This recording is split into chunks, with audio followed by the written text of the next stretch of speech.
Good morning. Welcome to today. And we are joined by none other than Dr. Friday, otherwise known as Dr. Chris Smith, also known as the Naked Scientist. Morning, How's it, Keno. Chris? Yeah, I'm really good. And do you know what? I'm turning up for class. I've done my homework as well. If you recall, last week, Jen said, if everyone on Earth took a swim all at the same time, what would it do to sea level rise? And I said, I'm going to speculate that it would produce a tiny, absolutely excruciatingly tiny difference in sea level. But in order to be absolutely sure, I'm going to go away and do the calculation. And whenever I do these sorts of things, I also do the safety net of asking on the Naked Scientist discussion forum, because there are some very bright people on our discussion forum, and I always throw these things in there as well and ask them. And then I know that I've got a reasonable chance of having had it peer reviewed by good people, and I won't make a mistake. So I'm pleased to say my suggestion was correct. And it is a tiny difference, but here's how you actually do the calculation. And I acknowledge the efforts of Board Chemist, who's our forum user who first came up with the solution. If we look at Antarctica as an example, since the 1990s, Antarctica has lost 4 trillion tonnes of ice. And that's because of global warming and ice melt. This has contributed to a rise in global sea level of 20 centimetres or so. Now, if we assume that the Earth's population is 10 billion, that's a bit of an overestimate, but it makes the numbers easy, and we assume that the average person weighs 50 kilo, then actually that's about 500 million tonnes worth of people on Earth. So if you assume that people are about the same density as water, which they are, when we chuck a person in water, when we go for a swim, we sort of float, sort of try and sink. So we're about the same density as water. So therefore, that's about 500 million tonnes of water in terms of people on Earth. Then you can say, well, 500 million tonnes of people over 4 trillion tonnes of ice, that's 1/8,000th. So 1/8,000th of the 20 to 25 centimetres of sea level rise that Antarctica has caused is 2.5 microns. In other words, about 1/500th of a millimetre. So if all the people on Earth, Jen, went for a swim, as I speculated, and they were all in the water all at the same time, displacing their mass in terms of water, because of the vastness of the oceans, we would still only push up sea level by about 1/500th of 1 millimetre because of it. Oh, wow. It's a lot of work that went into that one. But it was a brilliant thorough answer, though. It's important to be right, indeed. isn't it? So thank you, Board Chemist, as well, who helped me out with the calculation. I'm very grateful. That is absolutely phenomenal. So you are listening to Dr. Chris Smith. What else have you guys been up to this week? I keep asking you that, and it's normally very much COVID related. Have you had any deviations from that? Well, it actually usually is coronaviruses, isn't it? Because I mean, it's just dominating the world. It's dominating the news agenda. It's dominating the scientific and medical agenda. And, I'm active in all those spaces. The things that are sort of moving this week, we've had the slight setback with a story that's very relevant to South Africa, and that's what is going on with the Oxford University / AstraZeneca vaccine. This is AZD1222, which is the name of the vaccine, which is being tested in the UK, but also because numbers of cases in the UK were too low for the trial to prove convincingly whether or not the vaccine worked, it was also repeated across Brazil and in South Africa, countries where there was at the time a higher prevalence, still is a higher prevalence of the disease. Earlier in the week, there was a bit of an abrupt halt called on that trial because a person who received the vaccine has developed a condition called transverse myelitis. This is where you have inflammation and swelling in the spinal cord. And as a cautionary procedure, the trial has been temporarily halted while investigations are carried out. But we don't know that the vaccine caused this person to have this side effect. We just know that the person had a vaccine. They may be in the placebo, they may be in the treatment arm, and they then got this side effect. So it's important to investigate to rule out whether or not the vaccine's doing this, whether this is an acceptable side effect, how likely the risk is therefore to occur in other people. Very important to find this out very early on in this stage, because if we're going to take this vaccine and deploy it across potentially billions of people, if this sort of side effect crops up with a reasonable frequency, it could potentially impact on millions, and we wouldn't want that. So it's very important to do this carefully, and that's always been the way that that actually this has been approached. People are saying we are trying to do this quickly, but we're not going to shortcut the safety because of that. So in some respects, I'm kind of reassured that they've said, this has happened, we're stopping things temporarily, we're going to check everything's okay, and then resume. This happens in all trials. All trials, drugs have side effects. There is no drug that doesn't have side effects. But that was the other thing that was getting a lot of headlines earlier this week. And I think because it's so important for everybody, because it's one way in which we're going to be able to protect people in the population who are otherwise going to be quite at risk from coronavirus infection. Absolutely. The safeguards, etc., working. Let's go straight to those calls. Gary in Woodstock. Hi, Gary. Good morning there. Good morning, Chris. I would like to ask a question about viruses. All the viruses around the world that have passed on again, what causes a virus to activate itself and deactivate itself? Like, for example, of HIV, man has been having, I don't have to put it, but sex over the centuries. And how is it took so long for it to activate itself? That is all I can hear on the radio. Thank you very much. Thank you so much for that one, Gary. Interesting question. The example of HIV is a good one, and this is an example of what we call an emerging infection. We can put a date on when HIV first appeared in the human population. It's sometime around the beginning of the 1900s, 1900 to 1920. How do we know that? We know that because the virus makes genetic spelling mistakes. These are called mutations whenever the virus copies itself and when it passes from one person to the next to the next. So if we look at virus samples today and we look at virus samples from, say, 20, 30, 40 years ago, we can compare how much the virus has changed over time, and this tells us the rate at which the virus changes in over time, and this is what's called the genetic clock.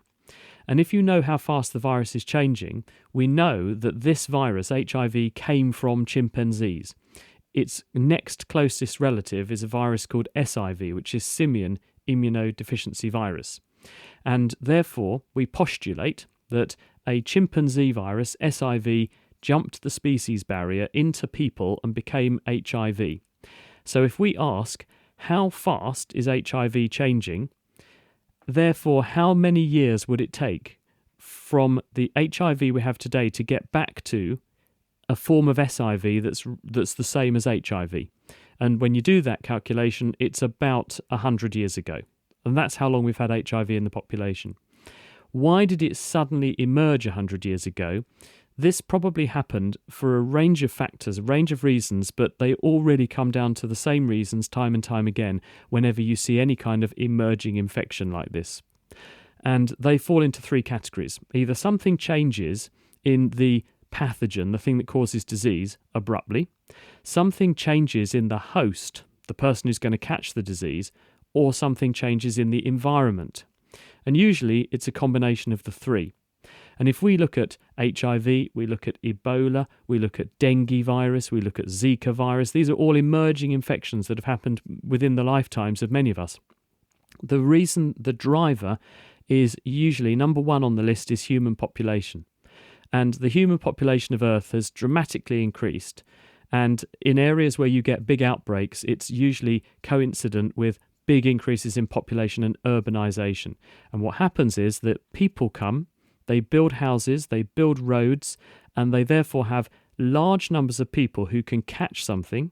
They've often invaded virgin territory where there's wildlife that have the infection. And if you bring big numbers of people who are very mobile and very well connected into close proximity with the natural world, you massively increase the chances that a virus harboured by a natural wildlife situation will jump into and become able to circulate in the human population. And this keeps on, this is history repeating itself. And why did the coronavirus jump out of people, out of bats, we think, and into people in China? Again, it's an increase in population, urbanization, and deforestation, people moving into previously wild areas where the animals that harbour these agents live naturally and they're in close proximity to people and the livestock that we keep, and this helps to jump the species barrier and introduce the infection into us humans. And so that's why people are very concerned. Having looked at what's happened in China, there was a very big population explosion in China in previous decades, and that has increased the chances of things like coronaviruses jumping out of bats and into people. The thing we're looking at now is that the African continent is predicted to have the next big population boom. The population of the African continent may double, probably realistically will double within coming decades. That means there will be a lot more of these contacts between human groups and animal groups, and as a result, the chances of jumps like this happening will be dramatically increased. And that's something we have to keep an eye on. So the answer to the question in one sentence is, it took so long for these things to happen because there weren't this number of humans on Earth invading wildlife habitats in the past, and now there are. I just want to acknowledge a voice note I received from someone earlier very quickly. Someone who apparently, I believe, differs with you, Chris. Let's take a listen. Kino, I love the naked scientist explanation for the molten ice question. My only consideration that I think that the bored chemist might have missed out on is that Antarctica at baseline is ice and floats on top of the water, so therefore displacing water and causing some sort of sea level rise, whereas humans at baseline aren't all in the water at the same time. So therefore I think we would make a bit more than 1/8,000, maybe 1/7,000 of of the sea rise, because of the fact that we are all going to be displacing all of our mass at once, whereas Antarctica, part of its mass is always moving water out at any given time.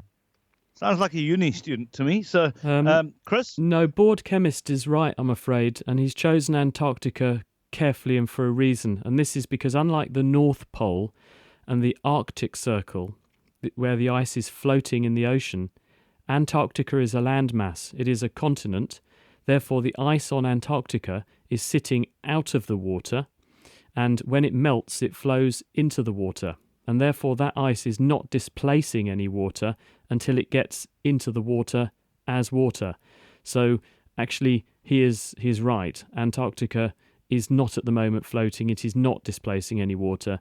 So, I'm afraid that you are not correct in your challenge, but thank you for raising the point, because it's an interesting talking point. One other thing to consider is that Antarctica will have caused a slight increase in sea level rise for another reason when the ice goes, and that is that there is so much mass concentrated on the Antarctic landmass because of this ice that it's gravitationally active. Any mass is gravitationally active, but there's so much mass on Antarctica that it pulls the water down towards the South Pole a bit more than it would normally do. So there's a bulge of water around Antarctica attracted there by the gravitational effect of the ice. And when you melt the ice, you don't just top up the oceans with the water that melts, you also lose some of the gravitational effect, and therefore that water that's currently heaped up around Antarctica redistributes a bit farther afield. So there are two effects here. And if Antarctica goes all together, then that bulge will redistribute everywhere, and there is enough water locked up in Antarctica and the other ice sheets to flood the vast majority of the world's most important cities. Okay, and moving on to Mohammed in Grossie Park. Good morning, sir. Hi, Dr. Chris. Good morning, Kino. How Hello. are you? Always good, sir. Thanks. Yes, a very short question, Doc. I've always wondered, last night here in Cape Town, the minimum temperature was 13 degrees Celsius. If it had to be 13 degrees Celsius today, it would have been extremely cold. But during the night, it's warmish. Why? Well, I think there's a range of reasons for this. I mean, where are you at night? Sorry, I listen on the radio, okay? You are indoors at night time, tucked up in bed. Sorry. Oof, dear, Sorry oh dear. about that, Chris. Sorry. Where are you at night time? You're at home, you're tucked up in bed, and the temperature falls to 13, but you don't notice because you're asleep. And when you're asleep, your body temperature drops anyway because our metabolism turns down. We don't want to have our metabolism thundering away at night, burning off calories, getting us ready for action that we're not going to take.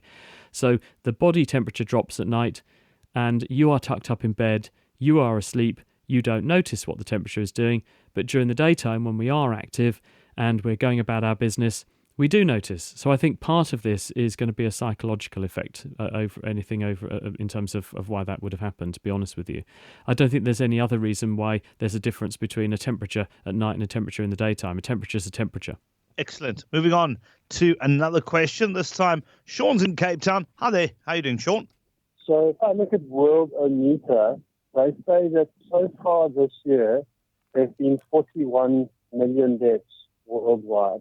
If I look at the WHO, the number of casualties from directly related to coronavirus looks like it's now approaching 1 million. So my question is, why has the world come to a standstill on the basis of 1/40th of normal deaths that take place every year? And are we not overreacting to this pandemic? There are a number of things to consider here. On the one hand, you could say, well, about 1 million deaths is 1 million deaths, and that's a tragedy, however you look at it. But on the other hand, measles last year killed about 150,000 people around the world. There were 10 million cases of that, and there's a vaccine against measles. Flu kills up to 1 million people every year around the world, and there's a vaccine for that. So why have we ended up in a position where we have an infection which is leading to loss of life, but not on the same scale as things that routinely affect us every year, which we've kind of learned to live with? Why this difference in reaction? And at the moment, I don't have a simple answer for you. I think that at the beginning of all of this, we didn't know what we were dealing with. We saw very dramatic images from various countries where there were intensive care units overflowing. There were bodies piling up in morgues because we assumed that the death rate would be uniform across the age spectrum.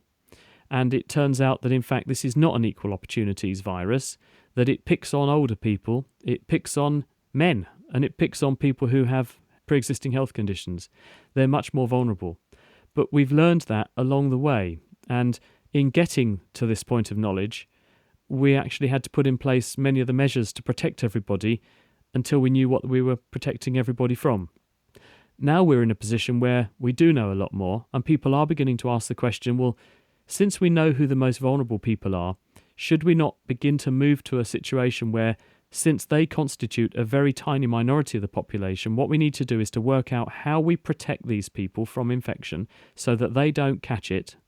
And in the meantime, everyone else aware of the potential risks is allowed to go about their business as normal. And in the absence of a vaccine at the moment, the best thing we can do to protect those people is to do what we're doing, because we can't at the moment stop those people from potentially coming into contact with people who have it and could give it to them and end up causing them to lose their life. But longer term, if we can come up with a vaccine, it may be necessary only to protect those older people or those pre-existing unwell people, and then everyone else can say, well, I'll catch this virus and it won't really make much of a difference to me, because the mortality rate across the whole population is about 0.64%. And the flu mortality rate in a bad year is about 0.1%. So it's about 5 times worse than flu, but that's across the whole population, including older people and more vulnerable individuals. If you look down at the young end of the age spectrum, in the under 50 age spectrum, the chances of walking out of your door and being run over or having a car accident and that claiming your life are much higher than if coronavirus afflicted you. So people are beginning to ask these questions, and I think they're probably, in the absence of a vaccine, if we don't get vaccination soon, people are going to say, well, we have to begin to make some of these sorts of tough choices. Chris, thank you for that one. Let's go to Agnes in Strandfontein. Hi. Good morning. Hello. Good morning. I just want to ask a question. I was COVID positive in June. Yeah. I was very, very sick. I was isolated. But 3 months later, I can't smell, I can't taste. I'm still shortness of breath, still joints, pain joints. I had an attack yesterday that I had to go for another test, which came out negative. I feel scared. I don't know what to do now. It sounds to me like you may well have what people are dubbing long COVID. And this is a manifestation in some people who catch this, and it actually occurs across the age spectrum. So young people as well as older people can get this, and people have what they think is a pretty trivial infection with coronavirus at the time, but then when they expect to feel better, it just grumbles on and on and on. And the manifestations include things like feeling very tired, so profound fatigue, muscle aches and pains, headaches, shortness of breath, heart problems in some people, other aches and pains, and perhaps even intestinal disturbance in some people. When we test these people, we don't find any evidence of virus in them at the time. What we think has happened is that the virus has come, had a very violent party with your immune system, and then exited the premises, leaving this mess behind, and the immune system remains in a state of inflammation and continues to irritate organs throughout the body. And those organs range from the brain and heart through to the kidneys, liver, and your muscles and joints. And this is what people are dubbing long COVID. We don't know why some people get this manifestation. We don't know how long this is going to go on for, but it certainly can in some people be months, although it doesn't seem to be relentless, because some people are now saying, having had this, they are beginning to feel a lot better. So you may well fall into the category of someone with long COVID. And if you want to learn more about this, we actually made a full Naked Scientist episode a few weeks ago, and we called it Sick of COVID, The Long Haul. If you go to nakedscientist.com/podcasts, you'll find that episode there. It's got a black and white picture at the top and a man holding his hands to his face, looking frustrated because he's got long COVID. And we talk to patients, we talk to doctors who are looking after those patients, and immune experts. And it does give you a very clear picture of our understanding at the moment of what we think long COVID is. Excellent. Thanks for the question, Angus. And a quick one here about the heart. Keno, hi. I'd like to know, could you perhaps maybe share how the heart started beating? That's interesting question. Thanks, Grant. I can tell you, Chris wasn't around at the time, but Chris. Yeah, well, what we know about this is that the heart is made of specialised cells that are muscle cells, that very early on in the development of an organism, a group of muscle cells form in one place and they organise themselves into a tube. Those muscle cells have their own inbuilt pacemaker. In other words, by allowing positively charged sodium to leak into the cell and potassium to leak out of the cell in the right sorts of ways, so the membrane fires what we call an action potential, and this causes the cell to beat. And you can watch these cells do this in the dish, and they naturally have their own beating rhythm. And as the heart evolved, initially it started off as a tube of these muscular cells which would squeeze things along a bit like your intestines do. Over time, evolution endowed this just single tube that squeezed from one end and pushed blood out the other end. It turned into a series of curves in order to form a heart with 4 chambers, and the 4 chambers are basically that tube divided up into 4 separate chambers.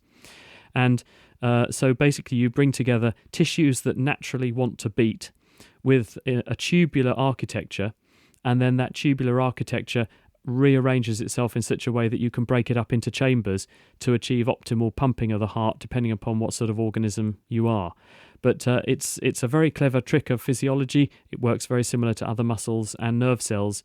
And if you isolate those heart cells, you can literally watch them beating in front of you in the dish. They just want to do it of their own accord. It's really interesting if you see this, especially in a developing organism or a developing human infant, for example. Amazing. Absolutely. Chris, thank you so much for that. Pleasure. Have a fabulous weekend and looking forward to next Friday. Dr. No Chris homework Smith. this week. No, indeed. You got it spot on, 100%. Well done, young man. Cheers then. Take care. Cheers. Have a good one. On capetalk.co.za. On the app. On DSTV channel 885. And across the city on 567 AM. Join the conversation. You're with Cape Talk. You're with Cape Talk.